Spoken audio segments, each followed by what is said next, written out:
Alléluia. Gloire à Jésus. Alors, par la grâce du Seigneur, nous sommes toujours sur notre thème que nous avons abordé depuis le dimanche passé, qui a été béni déjà par la première partie. Amen. Alors, le thème est le suivant, la place des veuves et des orphelins dans l'évangile de Jésus-Christ. Nous sommes à la partie 2 aujourd'hui. Et j'avais, d'entrée de jeu depuis le dimanche passé, abordé la question des veuves selon les Écritures. Donc, sur quelle base on enregistrait une personne comme veuve au temps des Écritures. Alors, je vais d'abord vous faire un petit récap de ce que nous avons partagé déjà sur les veuves et nous allons pouvoir avancer. Amen. Alors, première chose que je veux rappeler en termes de critères, on avait dit que la veuve devait être une femme qui est demeurée dans l'isolement. C'est-à-dire une femme après la perte de son mari, son époux, qui est demeuré dans l'isolement, c'est-à-dire dans la chasteté et dans la vie de prière, parlons de la consécration. C'était le point qu'on avait abordé. On avait aussi abordé le point de l'âge. On disait que au temps de Paul, pour être inscrite parmi les veuves, il fallait avoir au moins 60 ans. Amen. Alors, premier critère, chasteté et consécration. Deuxième critère, il faut avoir moins de 60 ans. Alors, un autre critère que j'avais abordé aussi, c'était que cette dame ne devait pas être une femme qui a un mauvais témoignage. Elle ne devait pas avoir un mauvais témoignage dans son foyer que dans l'église. Donc, j'ai mis aussi une emphase sur le fait que quand les gens devaient s'occuper des veuves, ils commençaient principalement par les veuves de la maison du Seigneur, c'est-à-dire des sœurs qui sont dans le Seigneur et qui ont perdu leur mari et qui remplissaient ces critères. Pourquoi ? Parce qu'il faut savoir que la majorité des femmes, lorsqu'elles perdent leur mari et qu'elles sont financièrement dans des difficultés, elles vont sombrer dans le péché. Ou elles vont sombrer vraiment dans des choses qui ne sont pas justes selon le Seigneur. Donc l'Église préservait ces veuves en les assistant pour ne pas qu'elles puissent aller d'homme en homme, pour ne pas qu'elles puissent faire des choses juste pour manger, mais qui sont des péchés aux yeux du Seigneur. Donc c'est pour ça que quand vous lisez le livre de Actes, il y avait eu une discussion entre les veuves des hellénistes et les veuves des Juifs. Pourquoi ?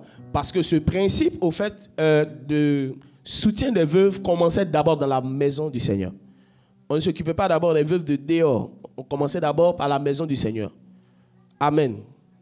Donc, j'ai expliqué cette partie-là pour vous faire comprendre que si vous voulez commencer à aider les orphelins, commencez à Jérusalem d'abord. Dis à ton voisin, commence à Jérusalem. Est-ce que tu sais qu'il y a des gens qui sont dans la maison de Dieu à cause de leur joie, de leur amour pour le Seigneur? Tu ne peux même pas se douter que ces personnes sont veuves ou orphelins. Parce que quand Jésus-Christ te restaure, quand sa joie t'habite, souvent tu as beaucoup de problèmes, mais les gens ne savent même pas que tu as des problèmes. Parce que tu as tellement le regard fixé sur Jésus que tu n'as pas le temps de pleurer. Tu vois, donc même quand tu pleures, tu essuies tes larmes rapidement et tu avances. Parce qu'il te donne toujours de l'espoir. Donc ça fait que quelqu'un peut être dans la présence de Dieu et puis la personne est veuve. La sœur est veuve, le frère est orphelin, mais tu ne peux pas savoir. Donc même quand Dieu te met à cœur de commencer à aider les veuves, les orphelins, un conseil, commence d'abord par la maison du Seigneur. Commence d'abord par les frères et sœurs. Est-ce qu'au milieu de vous ici, il n'y a pas des gens qui ont besoin d'une opportunité? Est-ce qu'au milieu de vous ici, il n'y a pas des sœurs qui ont besoin d'un soutien? En réalité, soutenir une veuve qui connaît le Seigneur, pour ne pas qu'elle vive dans le péché, c'est contribuer à sa sanctification. Soutenir un orphelin pour ne pas qu'il vive dans certaines pratiques pour avoir de l'argent qui sont contre la parole de Dieu, c'est préserver un frère de la vie de péché. Au fait, il y a certaines personnes qui évangélisent avec leur bouche. Il y a certaines personnes qui protègent les frères et sœurs avec la parole. Il y en a qui protègent les frères et sœurs avec leur bien. Tu n'as pas compris. Je vais te dire qu'un homme qui va dire à un autre, ne pêche pas, pas dans telle action qui ne glorifie pas le Seigneur. Au fait, il est en train de faire quoi? D'aider un frère à ne pas sortir de la voie de Dieu. Mais cet homme-là n'est pas supérieur à celui qui dit, au lieu de voler, tiens du travail, tiens telle chose qui va te permettre de ne pas voler. Ces deux personnes accomplissent les mêmes choses. Parce que le résultat, en réalité, qu'on veut obtenir, c'est quoi? C'est préserver les frères du péché. Préserver les frères de sortir de la volonté de Dieu. Donc, tu sais, tu peux ne pas avoir la force ou bien la possibilité de prêcher. Mais chaque fois que tu aides quelqu'un à ne pas pécher, à ne pas penser à certaines choses pour qu'il reste dans la sanctification, tu lui as prêché. Tu lui as prêché. Donc, c'est pour ça que dans l'église, on ne peut pas dire que celui qui prêche est supérieur à celui qui donne. Parce qu'en réalité, ce qu'on cherche, c'est un résultat. C'est que les frères et sœurs ne sont pas dans le péché, ne sont pas dans la débauche à cause de quoi? De l'argent, du monde, qui leur propose des choses. Dis à ton voisin, il y a des moyens d'avoir l'argent. Si tu vois quelqu'un qui, pour toi, ne travaille pas, je ne parle pas de ceux qui sont paresseux, je parle de quelqu'un pour toi ne travaille pas, n'a pas d'opportunité. Ce n'est pas toujours parce qu'il n'y a pas d'opportunité. C'est parce qu'il y a des choses que la personne ne veut pas faire. Il sait où on gagne l'argent. Il sait où on peut avoir l'argent. Mais il n'est pas prêt à faire ça. Je vous dis la vérité. Pour avoir l'argent, c'est facile. Hein? Il y a beaucoup de choses qu'on peut faire, n'est-ce pas? Mais pourquoi vous ne le faites pas? Pourquoi tu vois certaines personnes qui ne le font pas? Parce que ça n'entre pas dans leurs principes, ça n'entre pas dans leurs valeurs, ça n'entre pas dans leurs mœurs. Moi, je dis, mieux vaut rester dans une difficulté financière avec le Seigneur que de perdre son salut, de perdre ses valeurs pour de l'argent.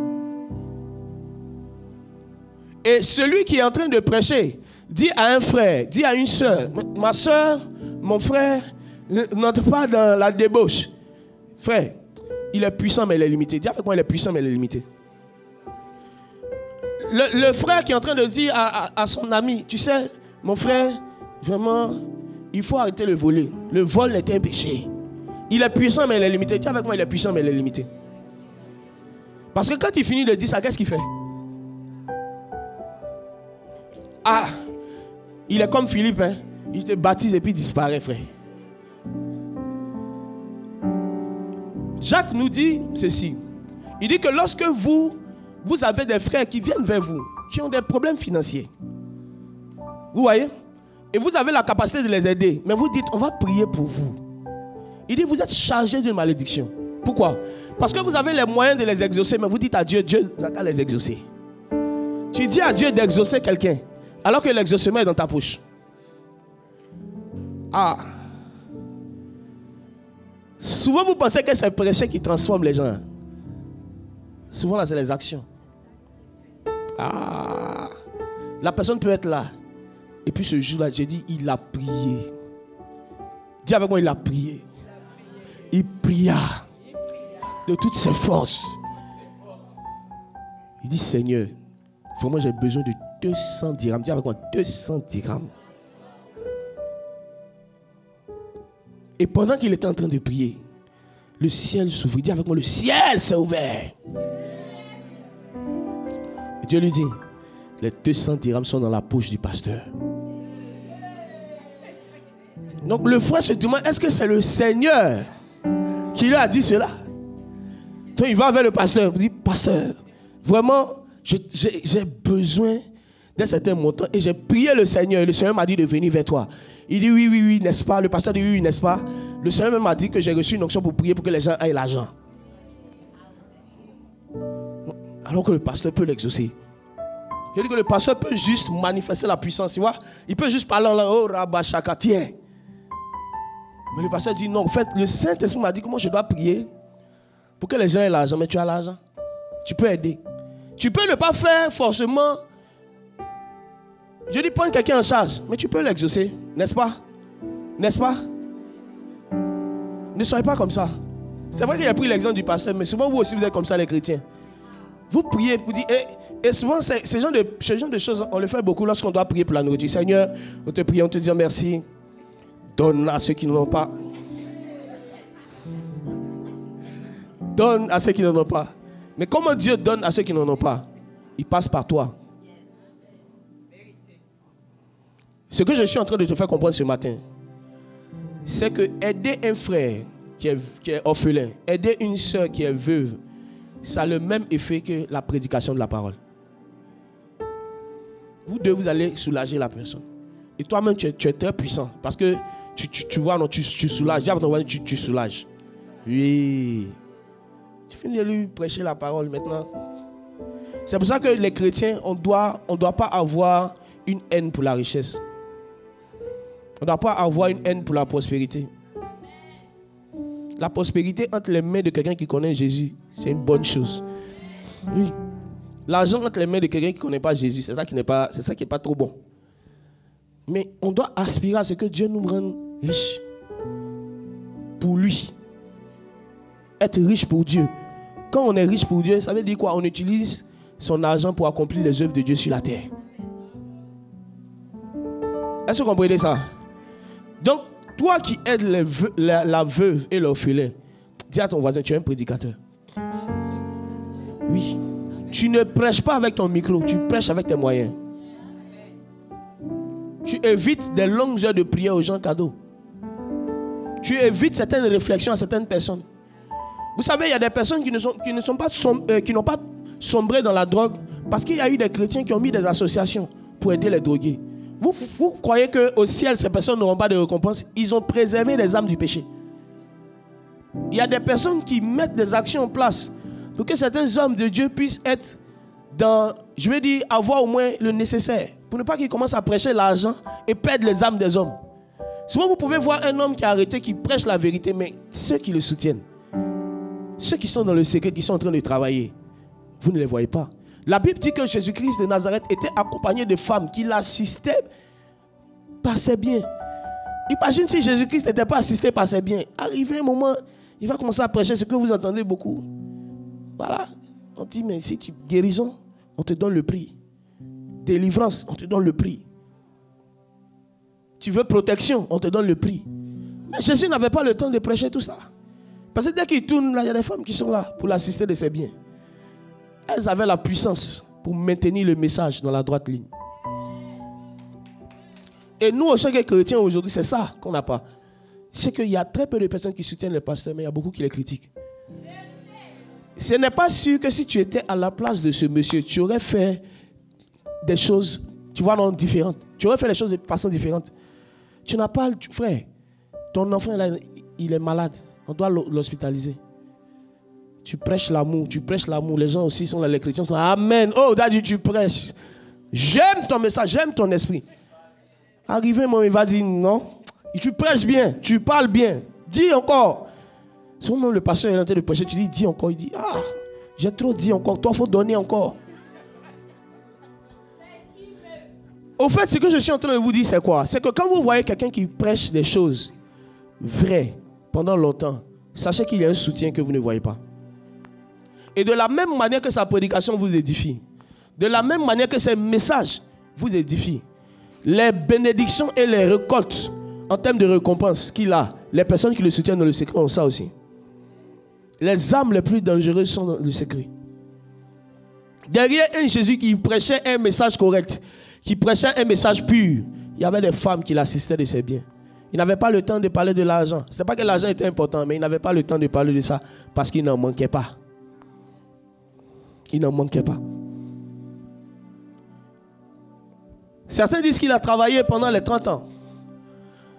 Mais mes frères et sœurs, si c'était l'argent de ces 30 ans de travail qui allait l'assurer, assurer les 12 personnes qui sont avec lui, assurer aussi les personnes qui venaient à ses croisades, frère, je pense qu'au bout d'une année, son argent allait finir. Donc ça veut dire que les œuvres même sociales que Jésus-Christ faisait, c'est parce qu'il y avait des personnes dans le secret qui l'aidaient à ça. Vous serez surpris au royaume des cieux de voir des personnes qui ont des positions. Mais vous ne connaissez même pas ces personnes-là. Et tu vas voir que le prédicateur qui t'a édifié, qui est resté constant dans la foi, on dit, voici, c'était la femme-là qui l'aidait dans le secret. Parce que lui, s'il manque l'argent, il va changer le message. Donc, ne vous minimisez pas. Ne pensez pas que vous n'êtes pas en train de servir Dieu. Chaque fois que vous contribuez à ce que quelqu'un demeure dans la sanctification, vous servez Dieu. Dis-moi Amen. Chaque fois que vous contribuez à ce que quelqu'un prêche toujours le message, vous servez Dieu.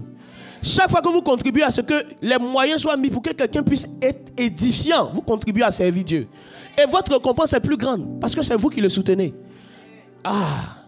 La main qui donne sera toujours au-dessus de celle qui reçoit. Je vous dis la vérité. C'est pour cela que je dis beaucoup à mes frères et sœurs qui sont surtout dans le service. Il ne faut pas te contenter de prêcher le donner. Toi aussi, il faut donner. Il faut arriver à un moment où tu n'es pas juste en train de prêcher aux gens l'importance du donner, mais toi-même tu donnes. Parce que pour être au-dessus dans le monde spirituel, il ne faut pas être celui qui reçoit. Je peux vous expliquer une réalité spirituelle. Est-ce que vous êtes prêts? Merci. Je t'explique ça. Pourquoi nos pays ont, par rapport aux pays occidentaux, une infériorité? Parce que c'est eux qui nous donnent et c'est nous qui recevons. C'est vrai qu'il y a le côté du pillage, le côté de la colonisation. Mais je vous assure, peut-être que si nous on était à leur place, on n'allait pas leur donner. On reçoit toujours. On reçoit toujours. On reçoit toujours. Mais on ne donne pas. L'une des choses qui cause la pauvreté chez quelqu'un, c'est le fait qu'il est avare. C'est le fait qu'il n'aime pas donner, il n'aime pas partager. Quand les Ivoiriens disent Achebe, ça veut dire que le gars n'est pas juste avare. Il est méchant même, il est manchot, lui il n'a pas de main. Ça veut dire que quand tu lui dis donne-moi, il dit j'ai pas de main. Oh.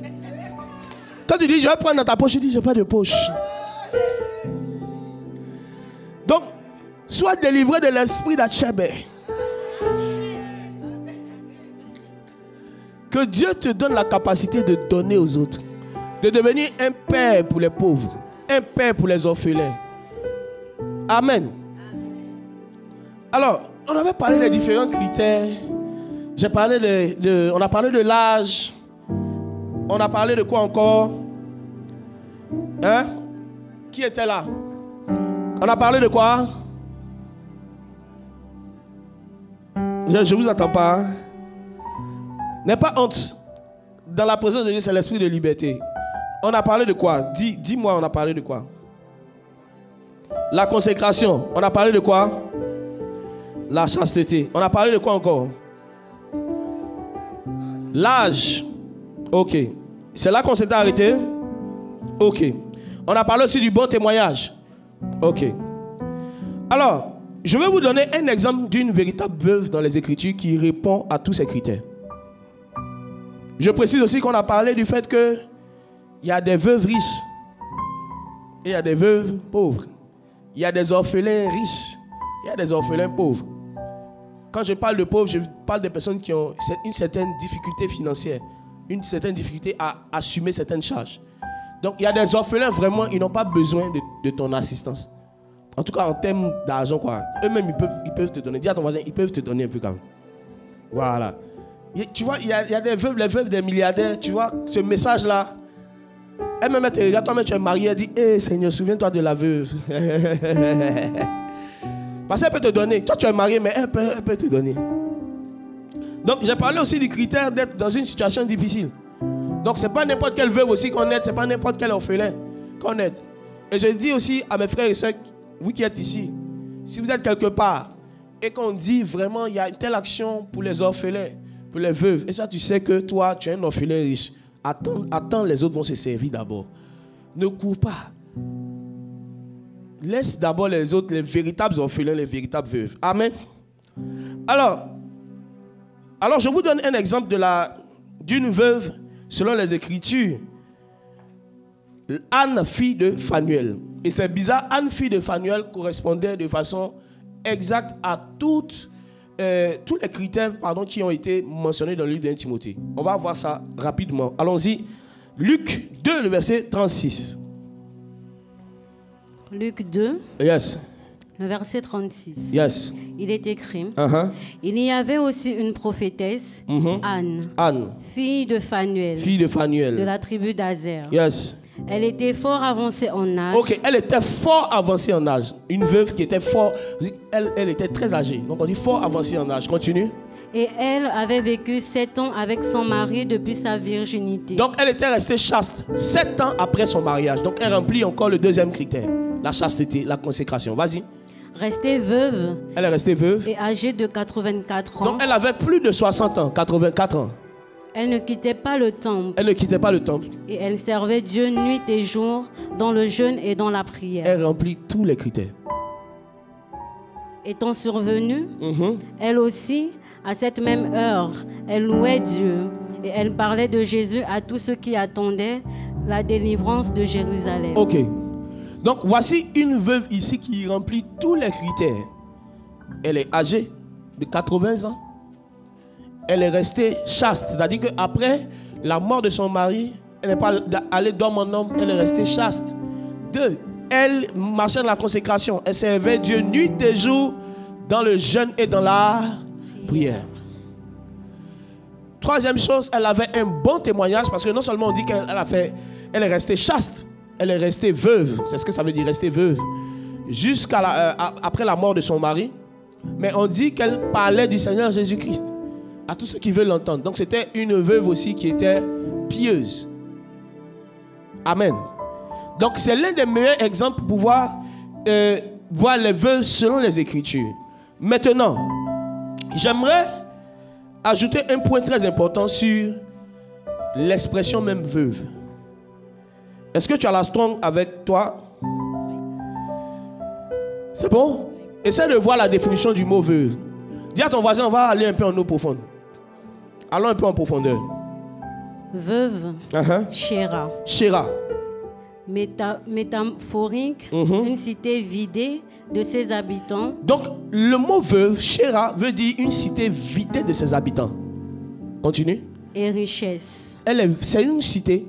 Au fait, le mot Chéra, qui veut dire veuve, qui est traduit par veuve dans nos Bibles, c'était un mot qu'on utilisait pour parler d'une cité vidée de ses habitants. Vidée de quoi? De ses richesses. Donc, on considérait qu'un endroit est Chéra, ou un endroit à l'aspect d'une veuve, lorsqu'il y a absence d'homme et lorsqu'il y a absence de richesse. Il y a un autre type de veuve, ce sont les sœurs qui ont eu des enfants et dont les pères ont disparu. Ils ne font plus signe de vie, ils ne s'occupent plus des enfants. Ce sont aussi des formes de veuves. Pourquoi? Parce que de la même manière que le mari décédé n'est pas présent physiquement, n'est pas présent financièrement, ne s'occupe pas de l'éducation des enfants, le père qui a disparu après avoir engrossé la sœur est pareil. C'est comme s'il est mort mais il vit. Parce que la sœur va se retrouver dans la même condition qu'une veuve, en train de s'occuper seule de ses enfants, en train de pouvoir seule à ses besoins. Donc il y a tout type de veuves. Ce sont simplement les femmes, les mères célibataires. Ce sont aussi des veuves. Quand vous lisez les Écritures, l'une des importances de la Strong, c'est de voir à l'origine, lorsqu'on employait un mot, c'était dans quelles circonstances on l'employait. Le mot veuve, le mot chéra, n'était pas seulement employé pour parler des femmes qui avaient perdu leur mari. On utilisait aussi ce mot-là pour parler des endroits où il n'y avait pas d'habitants, des endroits où il n'y avait pas de richesse. Donc, aider une sœur qui élève seule son enfant à scolariser son enfant, ça revient à aider une veuve et aider un orphelin. Il est orphelin pourquoi? Parce qu'il n'a pas de père, ou soit parce que son père est absent. Deux choses. Il est orphelin parce que son père est décédé, ou soit son père, tu vois, il est absent. Il est tellement absent que c'est comme s'il est décédé. Je vais vous dire quelque chose. Je vais parler vraiment prophétiquement parce que cette parole s'adresse à quelqu'un. Tu peux être ici et tu n'as pas revu ton père depuis ta naissance. Je te dis la vérité. Malgré que tu n'as pas eu de père, si tu ne dis pas à quelqu'un, personne ne peut le savoir. Parce qu'il y a eu un père qui est dans le ciel, qui s'est occupé de toi, qui a fait de toi ce que tu es. Certains même, vous savez que vos pères vivent. Ils n'ont jamais semé dans votre vie, jamais semé dans votre réussite. Mais c'est eux aujourd'hui qui vous demandent de les aider. Parce que vous avez eu un autre père. Si un père ne s'est pas occupé de son enfant, s'est pas occupé de son fils et aujourd'hui vient lui réclamer quelque chose, sachez qu'il a abandonné sa position de père. Parce qu'un père, c'est un père différent du géniteur. Le géniteur engrosse, le père éduque, le père prend soin. Le père prend soin. Et il y a certaines personnes ici, vous avez eu des géniteurs, vous n'avez pas eu de père. Le Seigneur ne vous demande pas de les déshonorer. Non, respectez la position qu'ils ont. Mais ce que le Seigneur vous demande, c'est de savoir que même si un père abandonne son enfant, même si une mère abandonne son enfant, il ne t'abandonnera jamais. Tu ne seras jamais seul. Tu auras toujours quelqu'un pour t'aider. Il y a certaines personnes, vous n'avez pas eu des personnes pour vous encourager dans la vie, mais c'est comme si chaque fois que vous voulez pleurer, abandonner, il y a comme une force qui venait et vous encourageait. Mais parce que vous avez un père dans le ciel. Il y a certaines personnes, quand vous regardez votre vie, là où vous êtes aujourd'hui, ce n'est pas ton papa qui t'a aidé, ce n'est pas ta mère qui t'a aidé. Et je veux préciser, ton père peut payer tes études. Il peut même te scolariser, te pousser. Mais ça ne fait pas de lui un père forcément. On dit un père là, il laisse un héritage, on lit le proverbe, on dit il laisse un héritage aux enfants de ses enfants. Donc un père, ce n'est pas juste celui qui met à l'école. C'est celui qui met à l'école et qui prépare un héritage. Parce que l'école ne marche pas avec tout le monde. Il faut pouvoir trouver quelque chose pour pouvoir permettre à l'enfant de pouvoir s'en sortir. Au jour d'aujourd'hui, il n'y a pas de père. Il n'y a presque pas de père. Je répète, il n'y a presque pas de père. Ça veut dire que des personnes qui préparent un héritage pour leurs enfants. On a plus de personnes qui... Ce que je veux dire est fort. C'est violent, mais ça ne concerne pas tous. On a plus de pères qui se comportent comme des éleveurs. Vous savez, c'est quoi un éleveur? Un éleveur, il s'occupe d'un animal dans le but que l'animal le nourrisse demain. Donc quand un père est en train de s'occuper d'un enfant et puis il dit regarde, c'est toi qui vas t'occuper de moi demain, c'est un éleveur. Ça veut dire que tout ce qu'il est en train d'investir en toi, c'est dans le but de retirer cela et avec intérêt.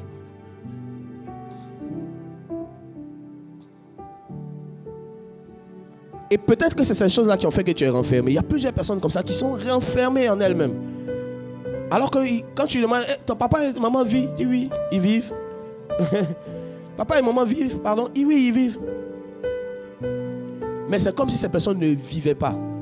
Donc ils sont considérés comme veuves, comme orphelins parce qu'ils sont vidés des personnes, les habitants, vidés aussi des richesses. Donc regarde, dis à ton voisin. Tu vois, la sœur en Christ que tu connais là. Dis à ton voisin, la sœur en Christ que tu connais. Il y a quelqu'un qui n'a pas dit, hein, on va refaire. Dis à ton voisin, la sœur en Christ que tu connais. Qui a des difficultés pour aider ses enfants. Dis ça, dis ça. C'est une forme de veuve. Donc ne ferme pas ton cœur. La scolarité est déjà arrivée. L'entrée est déjà arrivée. Ne ferme pas ton cœur. Oui. Ne ferme pas. Dis à ton mari, ne ferme pas ton cœur. Il faut aider. Voilà, il faut aider. La rentrée est arrivée. Dieu seul sait comment certains moments vont se débrouiller pour que leurs enfants puissent aller à l'école. Souvent le papa est là, mais c'est un éleveur.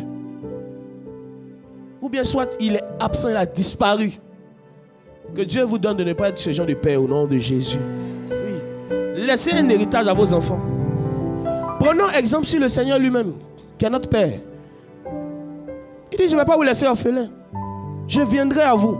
Non, il n'est pas juste parti comme ça. Jésus n'est pas juste parti comme ça. Il nous a laissé un héritage. Et cet héritage, c'est le Saint-Esprit. Oui, il nous a laissé un héritage. Un bon père n'éduque pas son enfant dans le but demain de récolter cela. Ça, c'est un éleveur. C'est un éleveur qui fait ça. Il est en train de nourrir le poulet. Le poulet est en train de manger. Il dit, toi, bientôt, décembre arrive. Tu seras mangé. Mais je vous assure, même si un père vous abandonne, même si une mère vous abandonne, il y aura toujours un père dans les cieux. C'est lui qui est votre véritable père. Je vous dis la vérité. Parce que avant même que tu ne sois conçu dans le sein de ta mère, il te connaissait. Il te connaissait. Et il avait déjà préparé tout pour toi. Il y a des personnes qui sont orphelines de père et de mère. Mais c'est comme si quand tu regardes leur vie, le parcours est excellent. Des grâces partout, les gens veulent les aider. C'est bizarre. Parce que quand Dieu a envoyé cet enfant sur terre, quand Dieu a envoyé cette soeur sur terre, il avait déjà disposé les gens pour lui faire du bien. Pour lui faire du bien. Joseph était comme un orphelin en Égypte. Mais Dieu a disposé des personnes pour lui faire du bien. Donc je veux dire aussi à quelqu'un ici qui est orphelin, ou une soeur qui est veuve, que Dieu est le mari des veuves. Il est le père des orphelins. Il s'occupera de toi. Amen. Alors, je veux qu'on acclame Jésus, le père des orphelins, le mari des veuves. Alors, mes bien-aimés, poursuivons encore. Donc, j'ai parlé de cette forme de veuve et d'orphelin qu'il faut aider. Alors, je vais parler maintenant des fausses veuves selon les Écritures. Dis avec moi les fausses veuves.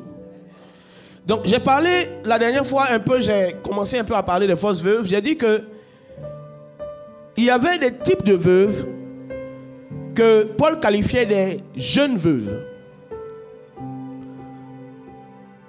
Alors, allons-y ensemble dans 1 Timothée, chapitre 5, versets 11 à 15. 1 Timothée 5, à partir du verset 11. Yes. Mais refuse les jeunes veuves, car lorsque la volonté les détache du Christ, elles veulent se marier. Il dit refuse les jeunes veuves. C'est-à-dire que sur le rôle, sur la liste des veuves, au temps de Paul, on ne pouvait pas inscrire une dame qui n'a pas au moins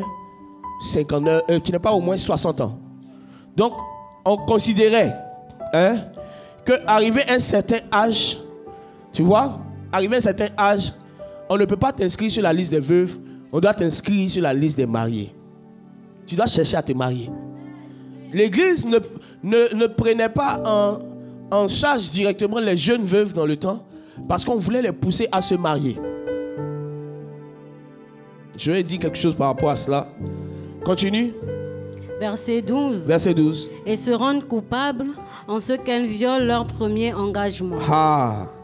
Donc quand ces veuves-là sont jeunes, qu'est-ce qui se passait dans leur temps? Je n'ai pas dit que c'est ici. Je n'ai pas dit aussi que c'est en ce temps. J'ai dit ce qui se passait dans leur temps. Quand la femme était jeune veuve, elle partait ça et là, d'homme en homme, cherchant un nouveau mari. Vous allez voir que ce principe s'est vu un peu avec la femme samaritaine de Jésus. Jésus va lui dire, va appeler ton mari. Elle va dire, non, je n'ai pas de mari. Tu as dit bien. Tu avais un autre et un autre et un autre et un autre. C'était une jeune veuve qui allait d'homme en homme. Continue. Verset 13. Yes. Avec cela étant oisives, elles apprennent à aller de maison en maison. Elles vont de maison en maison. Et non seulement elles sont oisives, mais encore causeuses et intrigantes. Donc, en plus de cela encore, elles sont fins d'un latin. Latin, c'est un latin ivoirien, nous, qu'on appelle le béret. Je vais vous expliquer ça. Je vous donne les mots. Peut-être que si tu n'étais pas venu ici, tu n'allais jamais savoir ça. Le béret, c'est un latin. C'est un latin ivoirien. Au fait, Paul disait que les jeunes veuves ne devaient pas être inscrites sur le rôle parce que c'était des femmes qui aimaient critiquer, qui aimaient faire des affairages, qui aimaient donner les nouvelles. Tu sais, ma soeur, est-ce qu'on t'a dit... J'ai appris... Et les bérets ont une phase prophétique. Les critiques ont une phase prophétique. Vous connaissez la phase prophétique des critiques? Ça commence par... Je dis oh. Je dis oh. Et puis il y a la seconde phrase prophétique. Tu veux que je donne la seconde phrase prophétique? Vous reconnaissez un béret de loin. Il paraît que...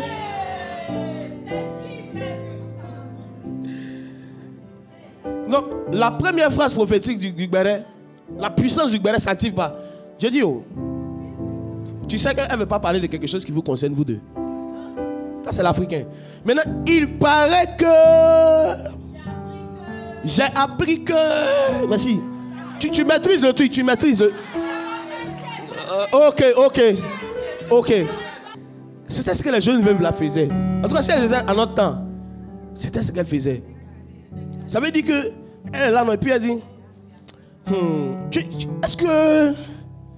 Non, c'est bon, je ne dis pas. Et toi aussi, ça a activé en toi la curiosité. Est-ce que quoi? C'est vrai, il y a des phrases même qui activent ça encore plus. Il y a un truc à te dire. Non, c'est lourd. Il a dit c'est fort. Il dit ça, si elle te dit là. Donc Paul dit que pour ne pas qu'elles vont dire si je te dis, oh, il paraît que on dit que elles n'ont qu'à se marier. Là, elles vont faire le béret avec le mari.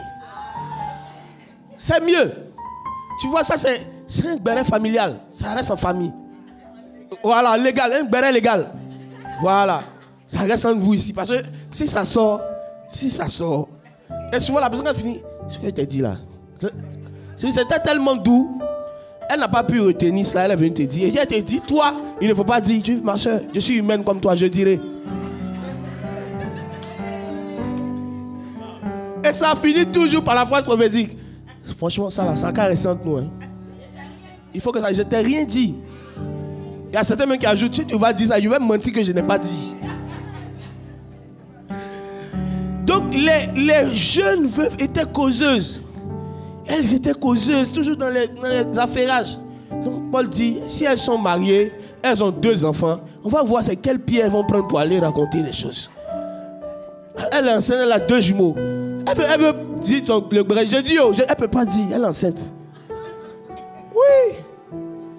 Donc il y avait même cette réalité-là dans le temps de Paul. Donc il dit les jeunes veuves n'étaient pas considérées comme veuves. Alors il y a quelque chose d'important ici. Pourquoi je parle de cela? Au fait, Paul recommandait en réalité à ces veuves-là. Tu as fini le passage? Verset 14. Continue. Je veux donc que les jeunes se marient, qu'elles aient des enfants, qu'elles dirigent leur maison. Là, c'est qu'elles disent des enfants. S'il y a des enfants là, elles ne vont pas aller faire la douleur de l'enfantement. Tu peux parler beaucoup. Femme enceinte ne parle pas beaucoup. Elle écoute beaucoup, mais elle ne parle pas. Vas-y. Qu'elle ne donne à l'adversaire aucune occasion de médire. Ok. Donc, Paul voulait que les jeunes veuves se marient, qu'elles aient des enfants. Parce que ça va les garder du péché. Je peux vous dire une vérité. Paul a dit une réalité spirituelle ici. Je vais être un peu plus profond. Hein. Il a fait comprendre que le mariage évite le péché. Le mariage évite certains péchés. Il a fait comprendre qu'avoir aussi des enfants, ça évite aussi certains péchés. C'est pour ça que toi qui es là, qui n'aimes pas le mariage là, you go die, yo. Tu vas die mal. Fais attention. Le mariage évite certains péchés. Quand tu es marié là, normalement, si tu es bien constitué, il y a des choses que tu ne fais pas. Oui, parce que tu es un homme marié, on t'appelle monsieur, il y a des bêtises dans lesquelles tu ne veux pas te retrouver, tu es un responsable. C'est pour ça qu'il faut aspirer à la grâce du mariage. Aspirer à la grâce du mariage, ce n'est pas être charnel, c'est être spirituel. Oui. Nous connaissons les bienfaits du mariage. On sait de quoi on parle. Si le mariage n'était pas important, Dieu n'allait pas l'instituer. Donc, méfie-toi de tout enseignement qui te donne le dégoût pour le mariage. Les gens qui aiment dire, tu sais, le plus important, c'est le ciel.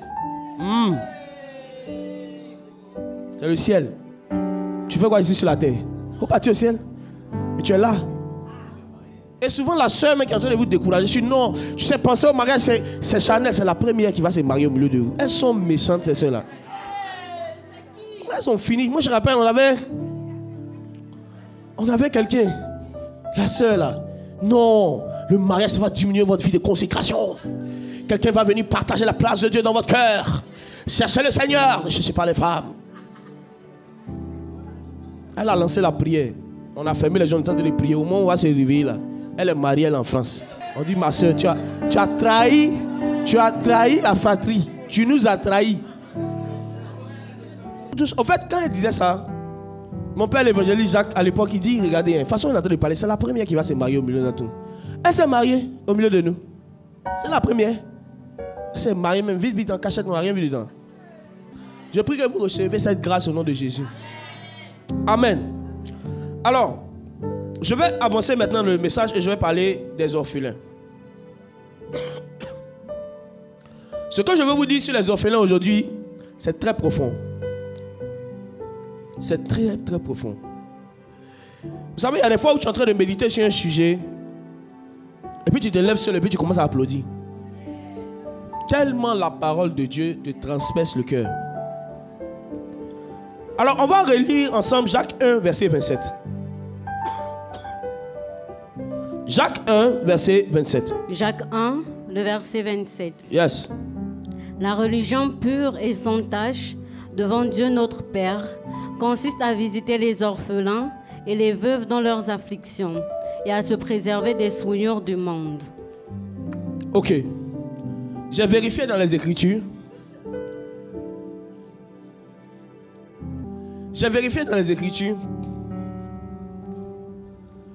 Le mot orphelin, avec S à la fin, se répète que 2 fois dans les Écritures. Et les 2 fois, ça exprime 2 types d'orphelins. Et ce qui est encore très intéressant, c'est que les 2 types d'orphelins sont même définis dans le mot orphelin. Le mot orphelin en grec, c'est orphanos. Orphanos. Quelle est la définition de orphanos? Privé d'un père. Privé d'un père. De parents. D'un parent. De se priver d'un maître. De se priver d'un maître. D'un guide. D'un guide. D'un gardien. D'un gardien ou d'un berger. Écoutez-moi bien. Il y a 2 fois la mention d'orphelin, avec S au pluriel, dans les Écritures. Et ces 2 fois, ça exprime 2 réalités. Orphelin, quelqu'un qui est privé d'un père. Et la deuxième réalité, c'est quelqu'un qui est privé d'un berger, d'un gardien, d'un pasteur, d'un maître. Il y a 2 formes d'orphelins. Il y a ceux qui n'ont pas de père biologique et il y a ceux qui n'ont pas de père spirituel. Il y a ceux qui n'ont pas de pasteur. Un homme qui n'a pas de pasteur est un orphelin. Je vais d'abord commencer par parler de l'orphelin selon le Seigneur. Quand nous regardons dans les Écritures, la plupart des fois où on parlait des orphelins, on parlait de quelqu'un qui avait perdu un père, pas une mère. On mettait beaucoup l'emphase sur l'absence d'un père. C'était pour exprimer une réalité. C'est qu'on se disait pour la culture des gens de là-bas que celui qui perd une mère, certes a perdu sa mère, sa génitrice, mais il a encore un père qui peut encore subvenir à ses besoins.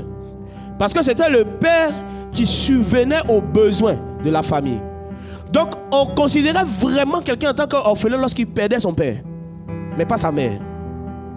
Je parle un peu de cette réalité, j'ai regardé un peu chez les Juifs, c'était vraiment comme ça que ça fonctionnait. Alors,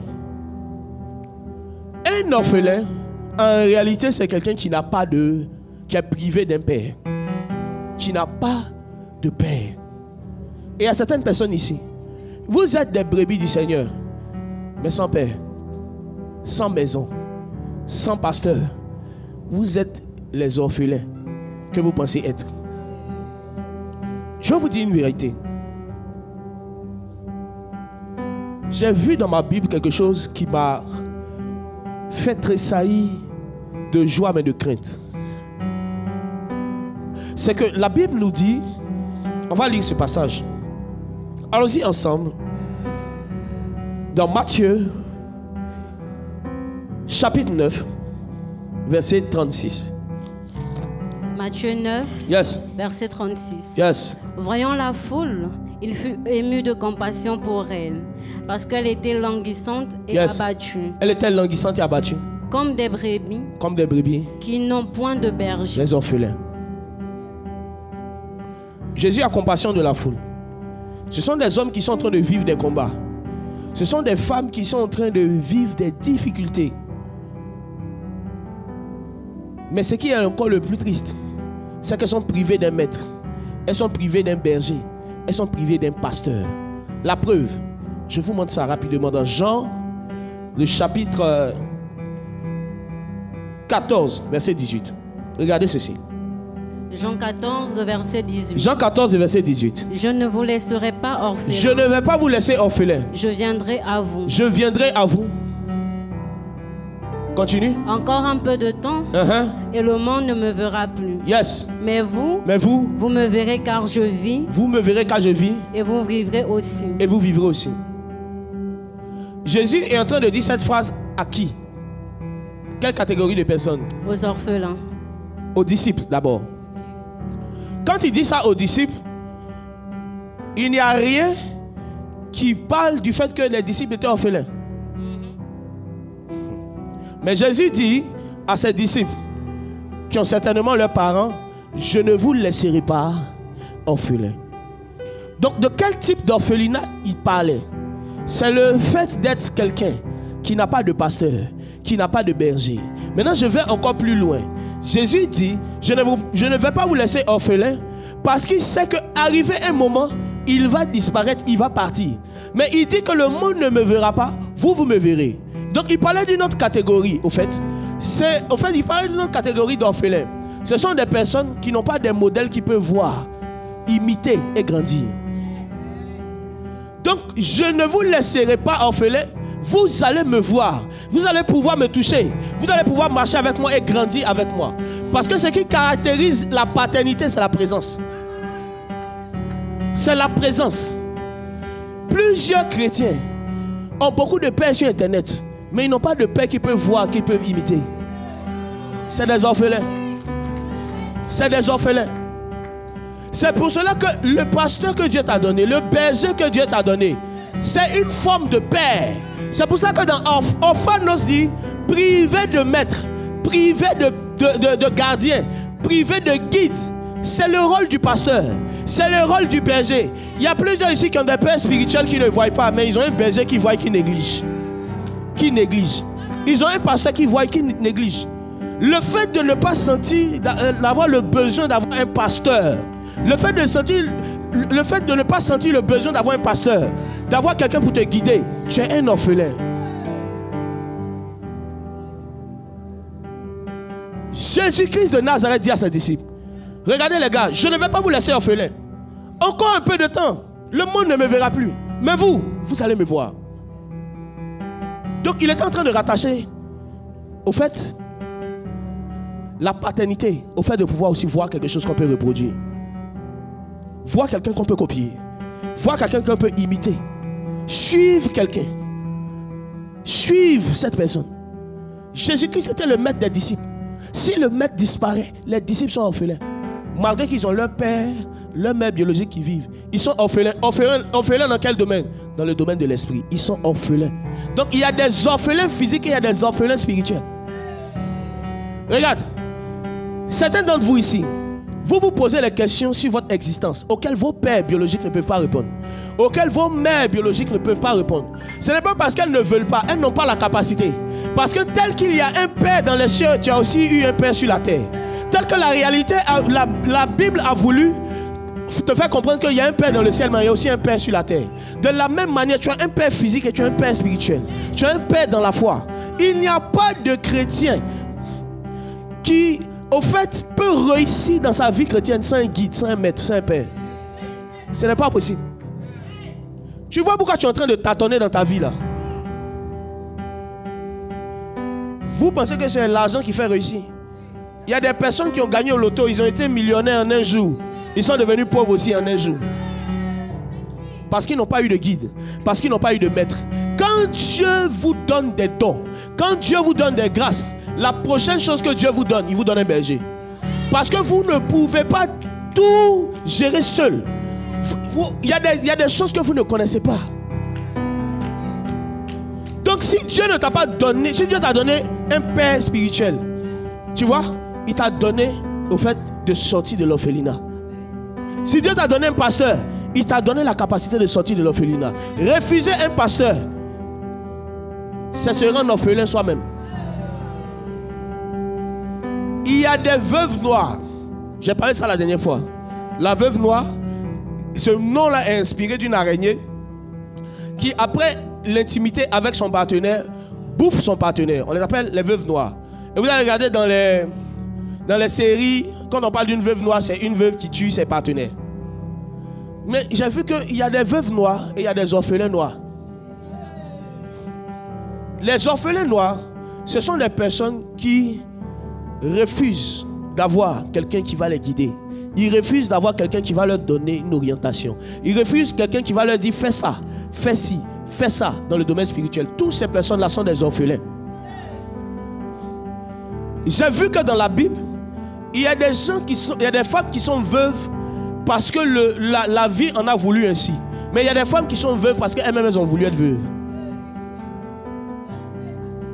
Il y a des hommes qui sont décédés parce que les femmes ont contribué à leur décès. Lorsque le monsieur était vivant, en fait, il était vivant, mais tu l'avais tué. Parce que tu l'as trompé avec tout le monde, même ses amis. Tu l'as tué. Tu l'as tué. Donc après, ce monsieur est mort. En réalité, on ne va même pas te traiter de veuve. Parce que tu es la cause de ton veuvage. Et il y a des personnes qui sont des chrétiens nés de nouveau, qui sont des orphelins par leur propre faute. Pourquoi? Le refus d'être guidé, le refus d'être conseillé, le refus d'être contredit, ça fait de toi un orphelin. C'est pour ça que tu peux être dans une maison, il y a un berger, il y a un père de famille, mais tu vis comme si tu n'avais pas de papa. Qui est ton berger? Qui est ton père? Regarde, il y a des problèmes spirituels que tu es en train de vivre là. Tu ne peux pas les affronter seul. Il faut être vrai. Même Jésus, arrivé à un moment, il devait aller à la croix. Il a vu ses disciples, il dit allons, on va prier ensemble. Allons, on va prier ensemble. Et Jésus, dans toute son humilité, est vrai. Il dit, en réalité, c'est parce que mon âme est angoissée. Allons prier. Aidez-moi à prier. Donc si Jésus-Christ, le Fils de Dieu, arrivé à un moment, a eu besoin des frères, a eu besoin de ses disciples pour prier, et toi, et toi, et toi, et toi, tu sais tous les malheurs que tu vis, c'est parce que tu as refusé d'avoir un pasteur. Refuser d'avoir un pasteur, c'est se rendre orphelin soi-même. Mes frères et sœurs, parlons du fils prodigue. Le fils prodigue, pardon. La Bible va nous expliquer que ce fils vivait avec son père. Il n'avait pas de problème, ils étaient en harmonie. Un matin, il se lève. Il dit à son père, donne-moi ma part d'héritage. Hein? Bah, moi, je vais aller chiller, je vais aller faire ma vie tranquillement. Donne-moi ma part d'héritage. L'héritage est donné grâce à un testament. Le testament est fourni lorsque le père est décédé. Donc ce fils-là, en ayant décidé de prendre son indépendance, il avait tué son père. Tu ne peux pas avoir l'héritage si le père est mort. Mais en décidant d'être indépendant, il avait tué, décapité son père. Et à certains d'entre vous, il y a des problèmes que vous traversez, c'est parce que vous avez décapité vos pères. Je ne veux pas seulement parler du domaine spirituel, je veux même parler du domaine physique. Il y a certains d'entre vous, vous êtes fâchés contre vos pères. Et il y a certaines choses que vos pères ne peuvent pas faire pour vous, pas parce qu'ils ne veulent pas, mais parce que vous êtes fâchés. Vous êtes en train de tuer votre père de son vivant. Ce que le Seigneur m'a demandé de dire aux orphelins, ce n'est pas seulement que l'église va vous soutenir si vous êtes orphelin, mais il y a certains qui ont leur famille. Vous ne prenez même pas le temps d'appeler votre papa pour savoir comment il va, savoir comment il fait pour pouvoir au moins se débrouiller. Mais c'est toi qui es toujours en train de lui dire, donne-moi. Je peux être vrai avec vous. Un fils qui est converti, qui se plaint que son papa ne lui donne pas l'argent, mais qui ne prie pas pour qu'il ait l'argent, il est méchant. Il est méchant. Je me rappelle dans le temps, j'avais un de mes frères qui est pasteur aujourd'hui d'une grande église quelque part. Je venais de me convertir, j'étais jeune dans la foi. Et je suis venu vers lui, je commençais à me plaindre, mais mon père, il ne fait pas ci, il ne fait pas cela, il ne fait pas ci, il ne fait pas cela. Et lui-même, il voyait les choses dans lesquelles j'étais, les difficultés dans lesquelles j'étais. Il m'a posé une seule question. Je me suis tué. On a changé de sujet. Il m'a dit, quelle est la dernière fois où tu as prié pour les finances de ton père? En fait, la véritable question, il devait me demander, est-ce que tu as déjà fait ça une fois? J'ai dit, j'avais jamais fait ça. Il y a certaines personnes ici, vous êtes orphelins de votre propre faute. Vous avez coupé les liens avec vos familles. Vous avez coupé les liens avec vos pères. Coupé les liens avec vos mères. Si demain, je ne souhaite pas quelque chose vous arrive, qui va s'occuper de vos enfants? Vous les avez cachés. Vous vivez comme si vous êtes des orphelins. Vous vivez comme si vous n'avez pas de famille. Il y a une différence quand dans une famille, les gens ont installé un climat de peur, un climat de haine. C'est très différent. Mais je parle de quand on fait ça nous-mêmes volontairement. Souvent vos enfants vont grandir, ils ne connaissent même pas leur grand-père, leur grand-mère. Et on vous a dit non, comme ils sont sorciers, ils vont les bouffer. Toi-même, on ne t'a pas bouffé jusqu'à tu as pu faire enfant. C'est eux, c'est tes enfants qui vont bouffer. Cette peur que tu as là, c'est parce que spirituellement tu n'es pas fort. Ne dis pas que les sorciers sont forts. Si les sorciers sont forts, c'est parce que tu es faible. Si tu es fort, tu peux partir avec tes enfants au village. Regarde, tu ne peux pas toucher un lionceau sans que le lion ne te dévore. Si tes enfants sont des lionceaux, quand ils se promènent au village, les gazelles là, les petites biches là, elles regardent de loin. Tout ce qu'elles peuvent faire, c'est parler, mais elles ne peuvent rien faire. Celui qui touche au lionceau, il a touché au lion. Je suis étonné aujourd'hui, c'est une parenthèse, que plusieurs jeunes, nous sommes en train de grandir et nous sommes en train de perdre l'amour de la famille, l'amour de nos familles, de là où on vient. Je vais vous expliquer quelque chose. Il y a beaucoup de problèmes spirituels que vous avez là. C'est à cause de comment vous avez quitté votre famille. Surtout vous qui êtes au Maroc ici. Certains même ont quitté sans dire quelque chose à quelqu'un. Et ils sont ici, ils se plaignent qu'on ne les aide pas. Mais quand tu es parti, tu as dit à qui? On t'a dit de revenir, tu es en train de discuter. Reste là-bas. You go die, you. Tu vas die. Fais attention. Ne devenez pas orphelin par votre propre faute. Ne devenez pas orphelin par vos propres raisonnements. Ne devenez pas orphelin par votre comportement. Il y a certaines personnes, vous êtes très rebelles. Ce qui fait que vous n'avez pas de pasteur. Toutes les personnes qui ont essayé de vous guider ont fini par lâcher prise. Parce que vous êtes difficile à paître. Vous avez un pasteur, vous le suivre le pasteur, tu es en train de suivre plusieurs vidéos, tu viens, tu allais manger une fausse nourriture là-bas, le pasteur n'a qu'à t'aider. Mais quelle nourriture tu manges? La nourriture de la maison, mais tu ne manges pas la nourriture de la maison. C'est toi qui es là-bas dans tu vois non, les messages, les 7 tresses de Samson. Quelle coiffure Adam faisait quand il était... Combien de dents il y avait dans la bouche d'Adam? Tu es dans les messages comme ça. Et puis après tu viens voir le pasteur. Parce que je sais pas, quand je rêve là, je vois des dents qui sont... C'est le message que tu as suivi là. Ne soyez pas orphelin par votre propre faute. Peu importe ce que votre père, votre mère a fait, ça ne vous donne pas le droit de vous couper de la famille. Je peux être vrai envers vous. Souvent, ce n'est pas une question de lien spirituel. Souvent, ce sont des liens de malédiction. Souvent, tu as tellement déshonoré ton père, tu as tellement déshonoré ta mère, qu'il y a un niveau de richesse que tu ne vas jamais connaître. Mes frères, écoutez-moi bien. Réponds à cette question-là. Écoutez-moi bien, répondez à cette question. Quelle est la dernière fois que vous avez appelé, si vous avez votre père, votre mère qui est en vie, quelle est la dernière fois que vous les avez appelés pour les encourager et non pour leur demander de l'argent? Quelle est la dernière fois que vous les avez appelés pour savoir comment ils vont? Non pour savoir si est-ce que le transfert là, il ne s'est pas trompé de nom. Vous êtes en train de vous-même vous rendre orphelin. Lorsqu'on finit ce culte, appelle ton père. Encourage-le. Appelle ton père. Cherche à savoir comment il va. Souvent, vous savez, c'est les petites choses comme ça qui touchent les parents. Je vous assure. Souvent, c'est les petites choses comme ça qui font qu'ils disent, mais mon fils est là, c'est pas juste un profiteur. Vous savez, souvent les parents sont là, ils vous regardent, ils vous voient un profiteur. Parce que dès que le portable, et souvent ça fait que quand tu es dans une urgence, que ton numéro sort, il ne sait pas que tu es dans l'urgence, il dit, oh, ça me demander l'argent. Il ne répond pas, ou même soit quand il répond, il dit, il y a quoi encore? Ton père ne doit plus dire ces genres de paroles là. Il doit pouvoir, lorsqu'il dit, hé ma fille, comment tu vas? Vous, certains sont en train de se rendre orphelins eux-mêmes.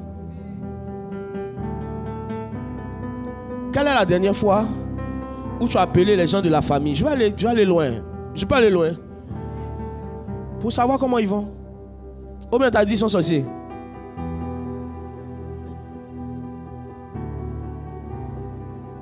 Jésus marche avec ses disciples. Il dort avec eux. Il passe du temps ensemble. Et un jour Jésus dit, tiens. N'est-ce pas moi qui vous ai choisi? Mais l'un de vous est un démon. Les disciples auraient pu dire, Jésus, tu joues un jeu dangereux. Hein? Ça fait plus de 2 ans on est avec toi. On dort tous ici. Alors qu'il y a un démon fait chair qui est avec nous ici.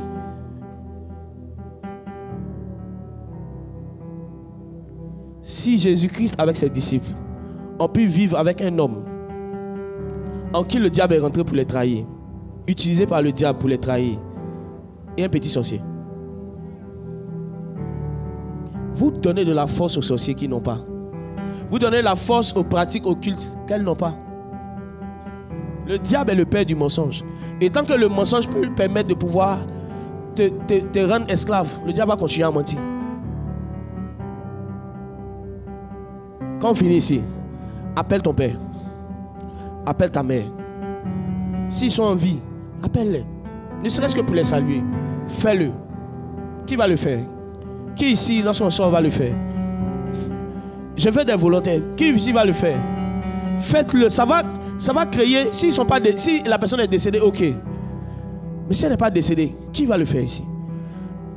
Si la personne est décédée, tu dois appeler ta famille. Qui va appeler au moins sa famille? Ne serait-ce que pour prendre des nouvelles. Qui va appeler ses frères? Ne serait-ce que savoir comment ils vont. Vous êtes souvent orphelins par vos propres fautes.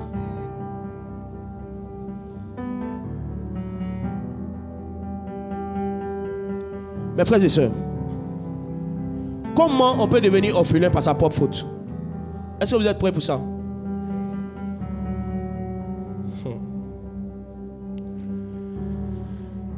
Il y a des personnes qui deviennent orphelines par elles-mêmes.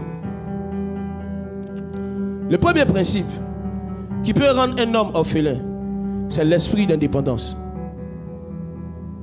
L'esprit d'indépendance. Tu es là aujourd'hui, tu n'es pas là demain.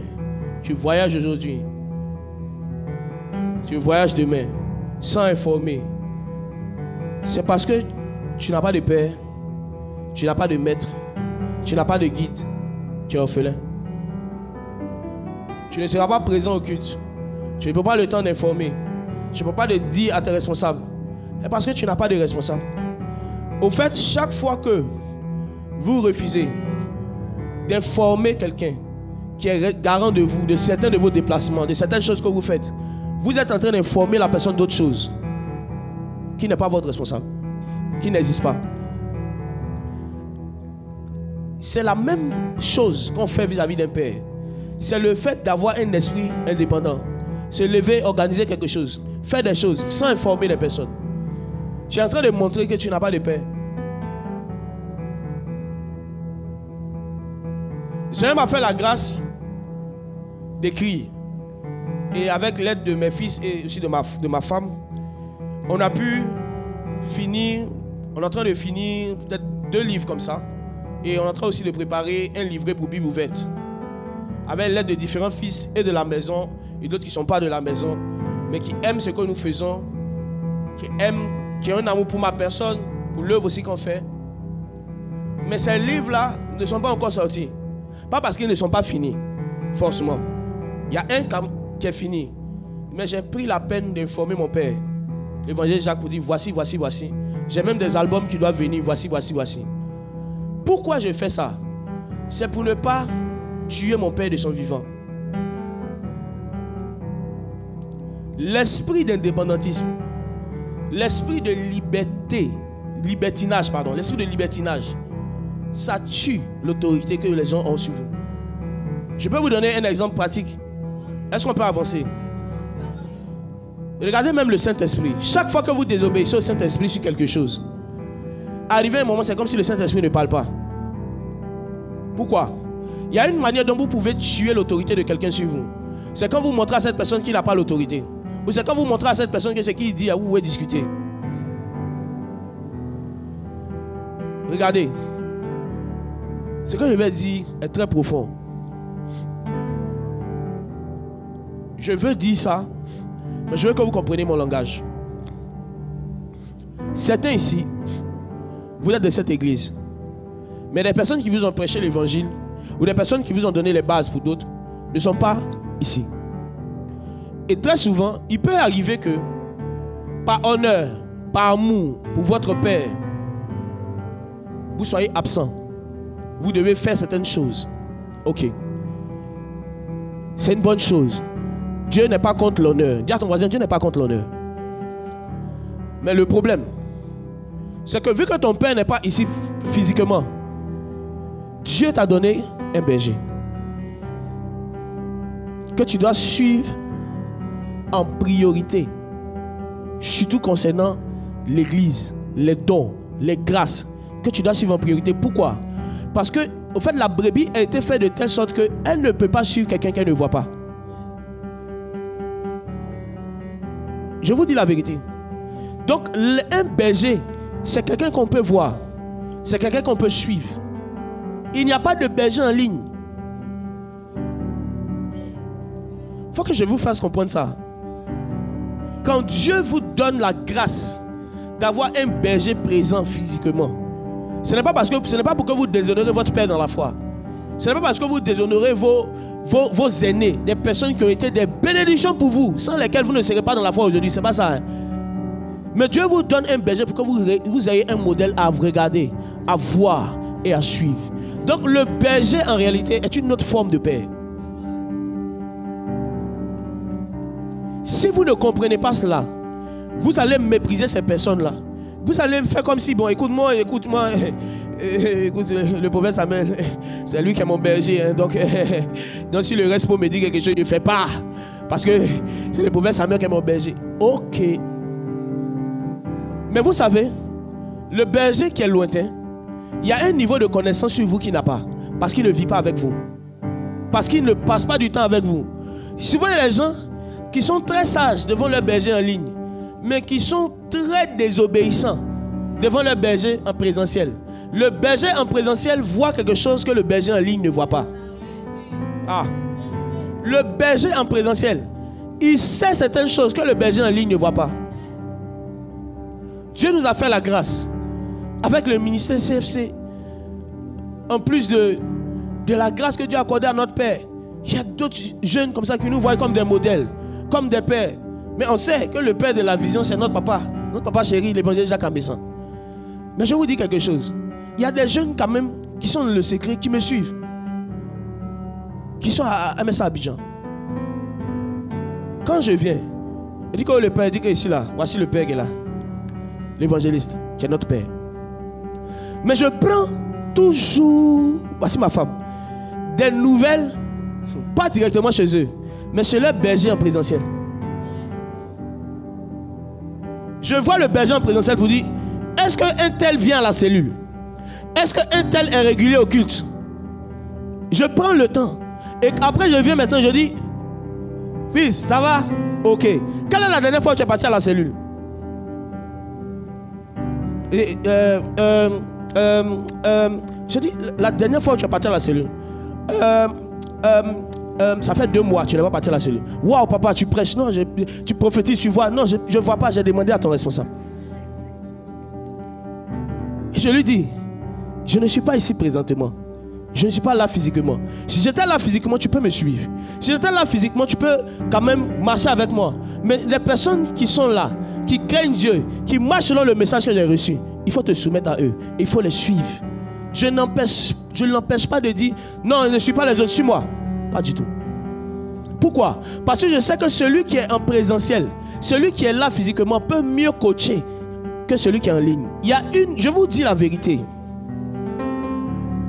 Plusieurs négligent la fonction pastorale. Mais il faut savoir quelque chose. Le pasteur connaît mieux ses brebis. Le pasteur, il connaît mieux ses brebis. Parce qu'il passe du temps avec eux. Ou parce qu'il a régulièrement de leurs nouvelles. Ton père spirituel est sur Internet. Ton père spirituel est anglophone alors que tu es francophone. Gloire à Dieu. Mais Dieu t'a donné un pasteur. Dieu t'a donné un berger. Soumets-toi à lui. Vois en lui un père. Ne le déshonore pas. Si tu le déshonores, tu n'auras pas de guide.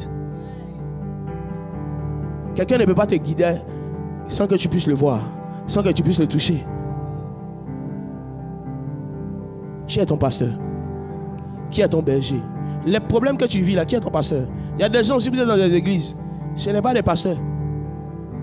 Vous avez des gens qui sont là, qui ont le titre de pasteur, mais ils ne se comportent pas comme des pasteurs. Dieu est aussi en train de vous faire comprendre qu'il y a une autre bergerie à l'ailleurs. Ne restez pas dans les sentiments. Parlez avec respect. Parlez bien avec les gens. Ah, vraiment, voici vraiment l'orientation que l'Esprit me dit. Parlez avec la personne avec respect. Et puis partez. Il y a des bergeries qui ne correspondent pas à la brebis qui est là en face. Chaque église est comme une école. Si tu es destiné à être aviateur, tu vas partir dans une école d'aviation. Maintenant, tu es dans une église où on dit que le parler en langue là. Hey, Jesus. Au fait, toi, tu es un aigle. Toi, tu es un aigle. Et les aigles n'avancent pas en marchant, les aigles avancent en volant. Tu as un esprit prophétique très développé. Maintenant, dans ton église, on dit l'esprit. Quelqu'un dit avec moi l'esprit. Dis ici, on ne parle pas en langue. Donc, quand tu regardes cette église, elle ne correspond pas à la brebis que tu es. Ce n'est pas que c'est une église anti-biblique, anti-doctrinale, mais pour le type de destinée que tu as, pour le type d'onction que tu as, ce n'est pas ta brebis, ce n'est pas ta bergerie, pardon. Ce n'est pas ta bergerie. Et le problème aussi, c'est que tu peux aussi devenir orphelin dans une église alors que tu as un pasteur à qui tu es soumis. Je vais t'expliquer ça. Est-ce que je peux t'expliquer ça? Au fait, Dieu donne à chaque personne des instructeurs, des conducteurs pour souvent chaque étape de leur destinée. Souvent, ça peut être la même personne jusqu'à un certain moment. Dieu va envoyer quelqu'un d'autre. Quand Dieu utilise Moïse pour faire sortir le peuple juif de l'Égypte, Moïse ne va pas les emmener jusqu'à Canaan. Dieu va susciter un gars qu'on appelle Josué. Après la mort de Josué, Dieu va susciter les juges. Au fait, pour chaque étape de ta destinée, tu auras un berger. Au fait, tu peux avoir un seul père dans la foi, mais tu peux avoir plusieurs bergers. Paul pouvait dire, quand vous aurez 10 000 maîtres, je suis votre père, oui. Mais Paul reconnaissait une réalité. C'est que les maîtres se multiplient. Les maîtres se multiplient dans la vie de la brebis. Les maîtres se multiplient dans la vie de la brebis. Ce n'est que les pères qui ne se multiplient pas, mais les maîtres se multiplient. Mais il est dit au contraire que si vous voulez dominer, la loi pour dominer c'est quoi? Multipliez-vous. Pourquoi Dieu multiplie dans la vie d'un homme, des maîtres? C'est parce qu'il veut au fait accroître sa domination. Dieu va te donner un père dans la foi, mais il va te donner plusieurs maîtres. Le père dans la foi va t'engendrer en Christ. Les maîtres qui va multiplier vont te donner la domination. Ah, tu m'as pas compris. Tu m'as pas compris. Sinon tu n'allais pas juste t'asseoir. Tu m'as pas compris, tu allais te lever. Vous devez avoir des maîtres. Vous devez avoir des mentors. Vous devez avoir des bergers. Parce que quand vous aurez seulement un père, vous aurez 10 000 maîtres. Et je vais vous dire la vérité. Le père n'est pas avec toi à l'école, mais c'est le maître qui est avec toi à l'école. Le maître a un domaine d'enseignement. Le père aussi a un domaine d'enseignement. Mais si tu décides de négliger l'instruction du père, tu décides de négliger l'instruction du père, tu vas sombrer. Mais si aussi tu décides aussi de négliger l'instruction des maîtres, tu vas sombrer. Une deuxième manière, je sens l'onction aussi. Je sens l'onction prophétique terriblement ici. Une autre manière de se rendre orphelin, c'est de croire qu'on est meilleur que ses pères. Je veux dire à quelqu'un ici, l'expérience des pères est la vitesse des fils. Ce que les pères acquièrent par le salaire, les fils l'ont par l'héritage. Quand Dieu veut t'emmener dans ton héritage, il va te donner des pères.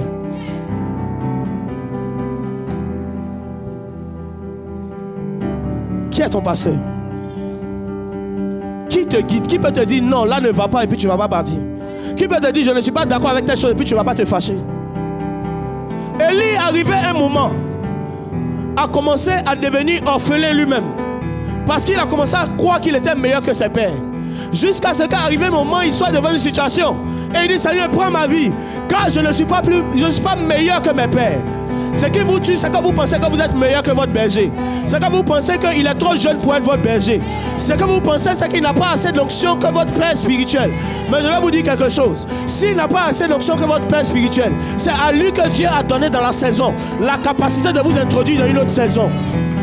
Les maîtres sont importants parce que les maîtres sont en réalité des compagnons de saison.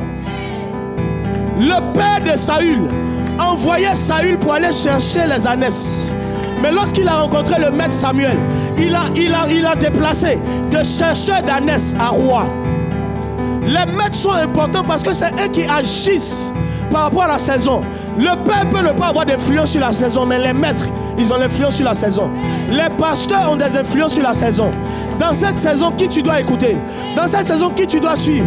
Je ne te demande pas est-ce que son message te fait sauter forcément. Mais je demande est-ce que son message te donne la nourriture de la saison? La nourriture de la saison.